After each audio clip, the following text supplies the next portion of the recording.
output the final energy by way of power or by way of thermal energy to the consumers at a cost at which will be slightly lower, if not at par, than what they are paying now. And it will have the added advantage of zero waste, zero pollution, zero congestion, zero additional cost. This could be either a complete system or could be partial, it could be integrated, could be standalone and upgraded, greenfield, urban, rural. So it has the scalability opportunity and flexibility which it will bring about.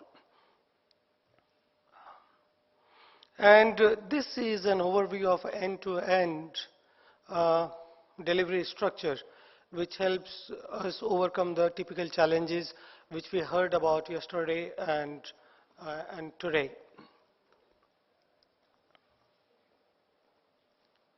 This is an application of our approach. This is an illustrative case for Delhi, that if these units are set up, the distributed units in Delhi neighborhood, the benefits they are going to bring in, how they will lead to reduction in carbon emission, and the other benefits have been captured here, and the drivers which run around it to make it happen. This is another example of the work which we are doing in Bali, and there we have proposed that how to liquidate around 8 to 12 million tons of huge dump site which they have got and replace it with long-term, future-proof, sustainable solution which will increase the attractiveness of Bali again for the tourists. So this is all from me. Thank you.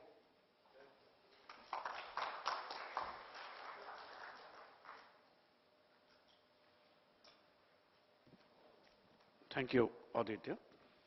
Can I now request Mr. Mitesh Danak, Managing Director of Synergist Limited, UK, to give his presentation.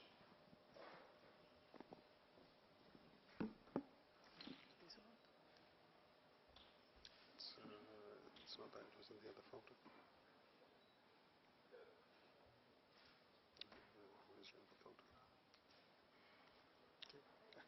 Thank you.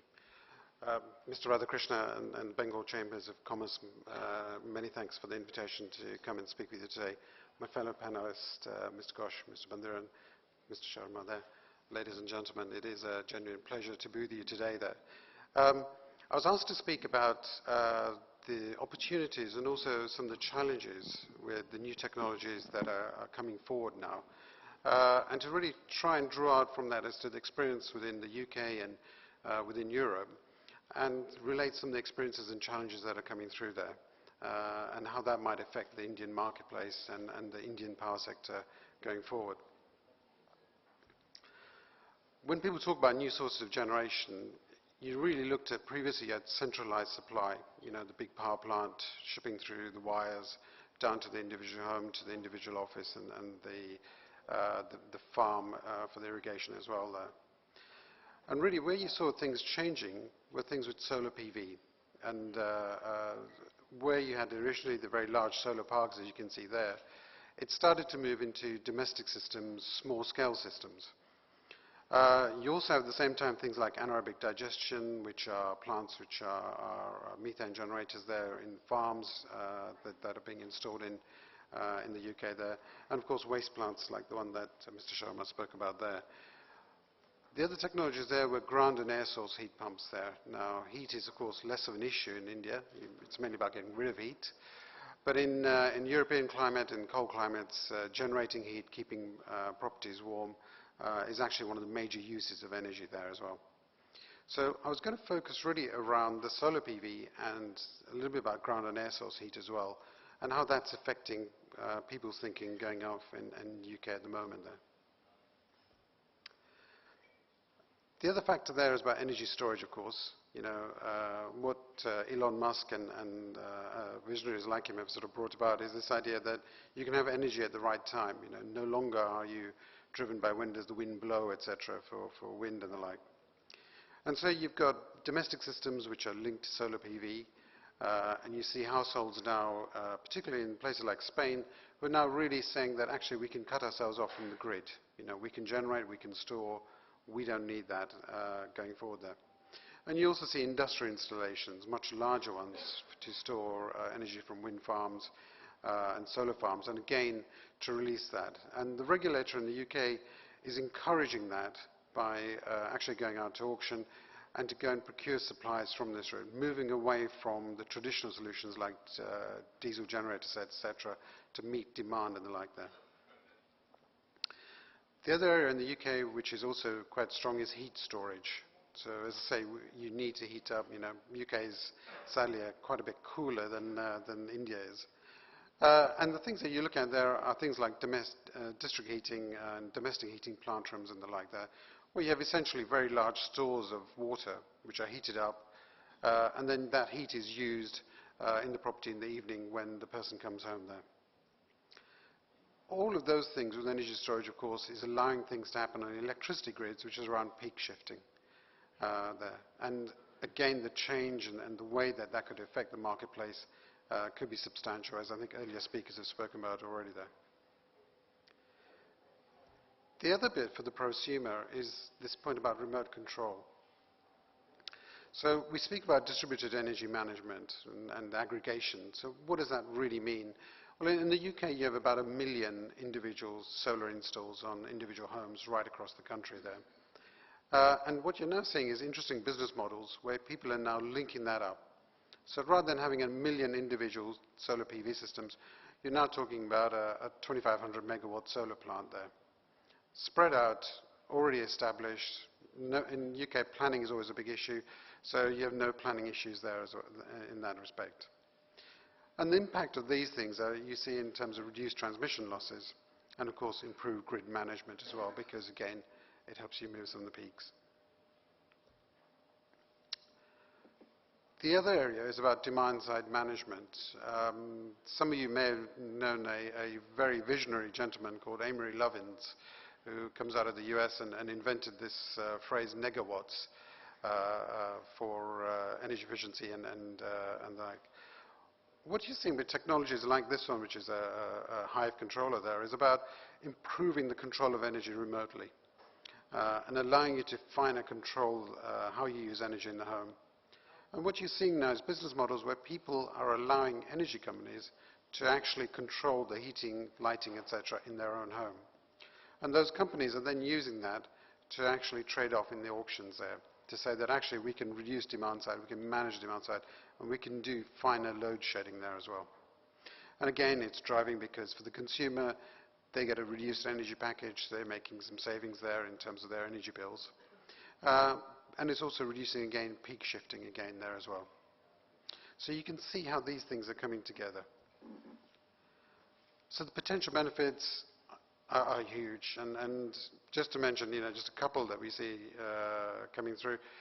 Really, when you look at the way the power sector works, and some of you, I'm conscious, are power engineers, really the focus is, as an engineer, that you look at is what is your peak demand, how are you going to meet that through the year, and therefore that's how many power plants you need. What's happening with these technologies?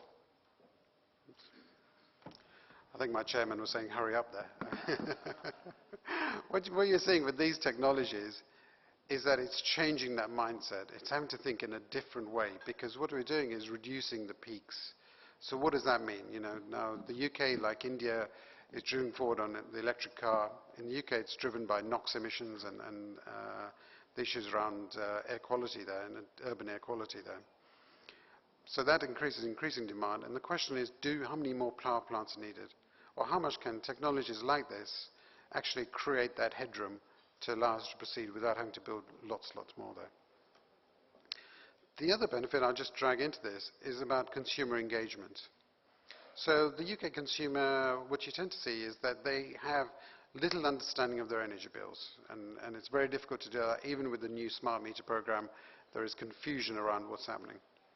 Suddenly, with these sorts of technologies, these sorts of management, and the fact that every quarter you may see a little check landing on your doormat from your supplier for the energy you've exported, it's creating a greater understanding and a greater engagement, which From an energy efficiency professional, it's like something which we always seek. When people are engaged, they save more. Our work is reduced really. So this is the future, the opportunities, the potential benefits. But what I'd really like to focus on is what are the challenges? What's standing in the way? Because there's some big things. I mentioned about power engineers and the way we think. What this requires is a cultural change. The technologies which I just shown earlier, been available in Europe for a number of years now, but it's only now that you're starting to see some of these innovative tariffs and applications coming forward. And the things that have held that back or have been a real drag around that have been things about people being culturally, we've always done it this way, and having to have that new learning, new education going on there. I think it's also fair to say in the UK, and my apologies to my colleagues from the UK government there, but legislative drag. The regulator in the UK and the UK Power Department there, to actually allow some of these things to happen, also they needed to change some legislation and change some of the thinking. And again, that has been a very long, drawn-out process, and there's still quite a way to go there as well. So you have these sorts of things which are just sort of standing in the way and sort of creating a barrier, as it were, a break into it. Financially, you have issues around stranded assets. As Dr. Mathur was talking about, you have in India coal power plants which are relatively new, which have got many, many years of life to do, and therefore, financially, it's very hard to say that we should shut that off and the like. In the UK, you have similar issues. This is a picture of the soon-to-be-built nuclear power station at Hinkley. And again, one of the questions around this is that, is this an investment worth making? Or is the issue about renewables and what we spoke about earlier going so fast that actually, this is something we should hold off? And that was perhaps one of the most interesting debates that went on. And even the French power company EDF, who were building it, had that issue themselves as to whether they were going to build a white elephant, really. So we have these things. These are the problems that we have to be overcome there. And of course security, because we've all seen the issue about hacking, etc. If you're letting people manage the energy in your home, etc., how can you be sure that it's going to be safe and looked after? So my final slide is just to flag up perhaps that at the moment in the UK, you can see it's developing the regulatory frameworks to do this. It's running a series of small-scale trials which are showing about grid stability and the issues around that as well. But it's a mature market there in many respects, so it's a replacement of source issues piece for that. In India, you've got a huge demand going on in terms of growth there. And I think in companies like EESL and the like there, you've got a proven ability to develop large-scale change programs there, which interestingly in Europe, in UK, you don't have those sorts of actors yet there. So what I'd say is I think there is a strong potential for collaboration going forward.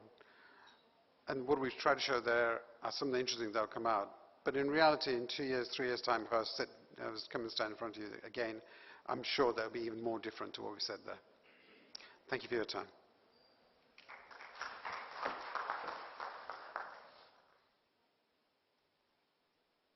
Thank you, Mitesh. Can I now request Mr. Debanjan Bandyopadhyay, Partner and Lead ERM's Operations in Calcutta.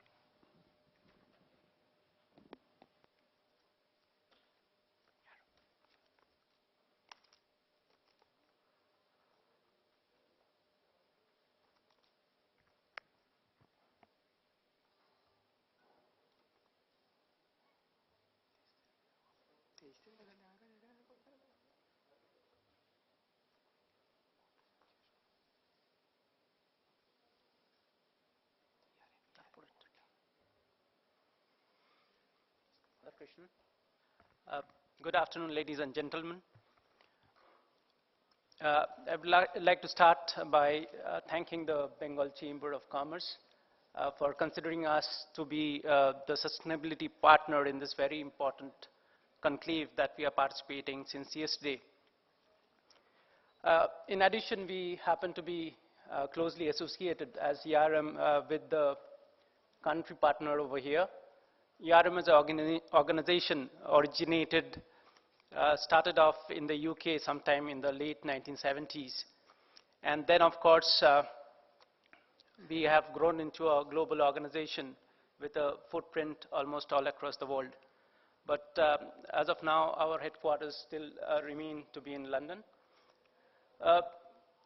We have, as you can see, we have remained, however, a pure play environmental consultant all through and not diversified much else into other areas of service. Though energy has a very close relationship with environmental issues. And that is what is a connect over here. As you can see, we have worked in over 160 countries in the last 3 years. And many of these projects have been challenging and complex power projects that needed environmental and sustainability solutions. And we continue to work in other parts of the world, and we have 5 offices in the country providing service to the Indian corporate and government organizations. Moving on to the topic, we have been hearing from a number of expert speakers since yesterday, and also as of today from fellow panelists on the core area of energy. My presentation topic for the talk would be a little bit removed from the core of energy related issues. And I'm going to talk about the disruption of the power sector and the rapid changes in the energy system that works out in terms of environmental sustainability. So overall, as I see disruption to be, it's something, we have been discussing it since yesterday, something that's very unexpected happening in a particular sector, in this case, the power sector, and that contributing to changes which are unexpected again or surprising. And most of the times, these are also very fast, changes occurring very fast, and requires then heads to be put together to find solutions and have a plan for the short, medium term.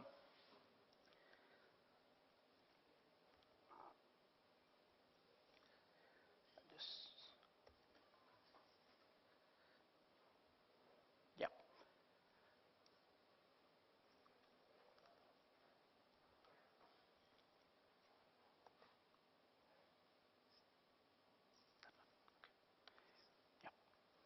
So overall, if we have a status of renewable power in India, if we look at the stats, we are doing fairly well, and we are getting better with time. We already rank among the 10 top countries in the world in terms of investments in renewable energy. And everything going well in the coming 10 years, if we continue to invest in clean energy as we are doing now, then probably about 25 to 30, a quarter of our energy output would be from renewable energy sources, mostly from wind and solar power. And then again, I'm sorry, some of, So the rest of the points that I wanted to just touch upon, we are already doing quite well, and it seems, if we continue to do in a manner that the way we are performing now, so by 2030 we should be able to also reach the Paris Agreement goals that we have committed to. Hopefully everything going right, and that would be then a considerable proposition in terms of building sustainability into our power sector. But let's go into a little bit more of the detail. Well, what had we been dealing with in terms of environmental and social impacts of the conventional power sector, and which majorly in India comprised of fossil fuel power plants, and then again a significant chunk of that contributed by coal-powered thermal power stations. So we had been till now dealing, and in fact even now, we deal with problems which are related to impacts from particulates, gaseous emissions, SOx and NOx related pollutions, heavy metal related issues, and of course along with that a huge amount of CO2 which is produced, and as a result GHGs which contribute to global warming. We have been dealing with issues related to the disposal of waste. We are all aware that the disposal of fly ash happens to be a huge problem in the country even now. And despite there being regulations in place to be able to reuse the fly ash for other purposes, not all the power plants have been able to find a solution to the problem as of now. And as a result of that, there are issues relating to water and groundwater contamination that we are facing at a number of places. There are issues related to discharges to water bodies. Sometimes, we still have some ones through cooling thermal power plants, especially the coastal thermal power plants. And there are discharges to water which then has a adverse impact on the water ecology in those areas.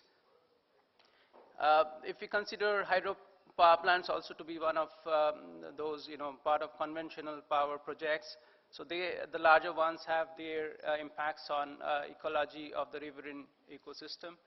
And we know that several rivers where large projects have been set up, located sometimes in very sensitive ecological environments in the Himalayas. Part of those rivers have become either dry or ecologically dead. And then, of course, associated with the conventional power plants and projects till now has been the issue of land acquisition and procurement. Many of these projects has traditionally been government-funded projects, and the land procurement for this project normally happened through the land acquisition routes. And though there were, social impacts and consequences leading to sometimes opposition from stakeholders. And as a result of these issues, the kind of diagnostics that we were used to be doing is, we applied air quality models to be understanding, the levels of pollution around the plant and how much of impact that would have, there would be to human receptors living in the vicinity of the plants. We used to do ecology studies in rivers to understand as to, what would be the acceptable E-flow to maintain the ecology of a river without doing significant damage. So those were, the large ticket kind of environmental and social issues we were used to dealing when we look at conventional power plants. And now, of course, with renewable power, steadily growing, and we happen to be doing work with a significant amount or a significant number of such renewable energy projects which are coming out all through the country. I think our professionals should have visited something around 70 to 80% of the sites that are there all across the country, looking at environmental and associated social issues linked to these projects.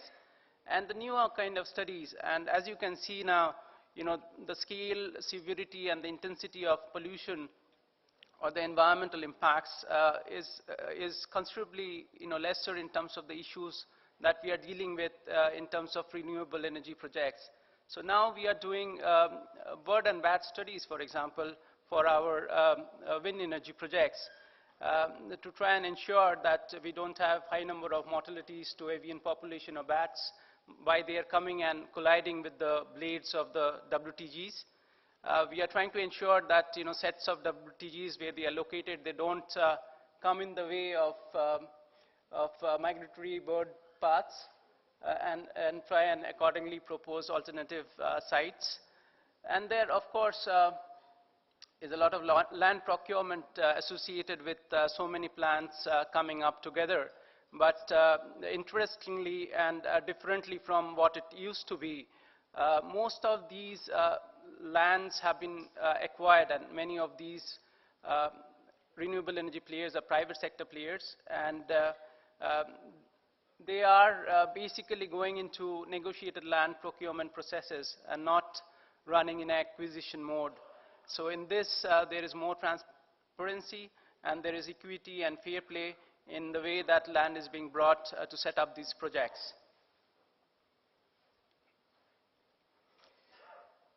And in terms of diagnostics then, we are again doing something different in terms of diagnostics. So we are looking at issues like shadow flicker.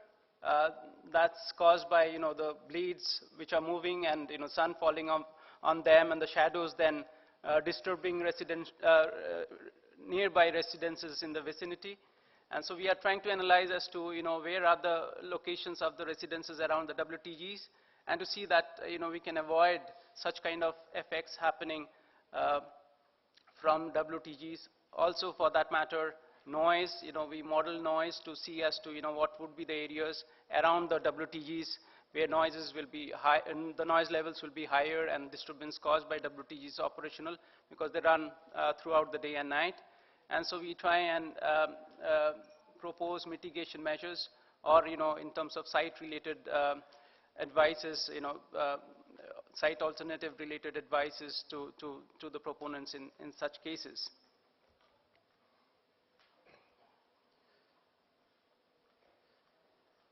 And so then, if we have to summarize in terms of, how renewable energy does better on sustainability related issues. At first, if you look at the point to the left, on the lower side, so we are addressing environmental and social concerns moving ahead in the project life cycle. So most of these issues which were, previously we were looking at end of the pipe mitigations to waste and emission related problems, we are now taking it ahead in the project life cycle. We are trying to look at, the proper siting of projects as to where we can locate these projects, taking into account the feasibility, but they have minimal impacts on human receptors and also the ecology.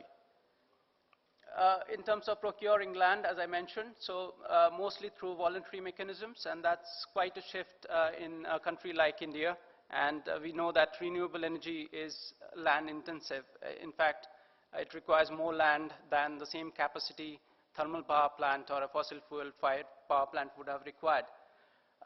We are also incurring, and this is natural, significant savings in GHG emissions, reduction in air pollution, and then of course there is also reduction in waste generation and pollution related contamination.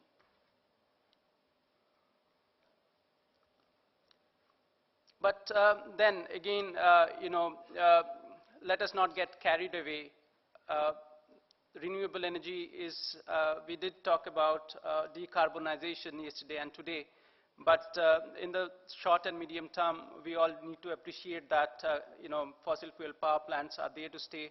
They will in future also probably contribute to 60% of our energy. And there are also some sustainability issues related to renewable power. So there needs to be a balance which needs to be arrived at. The first one, of course, as we discussed earlier, so the land requirements of renewable power project are significantly higher than the same capacity of thermal power projects. For wind, it's about 3 times based on the current technology that is there. For solar, even higher, something around 4 to 5 times of the land requirement for thermal power project.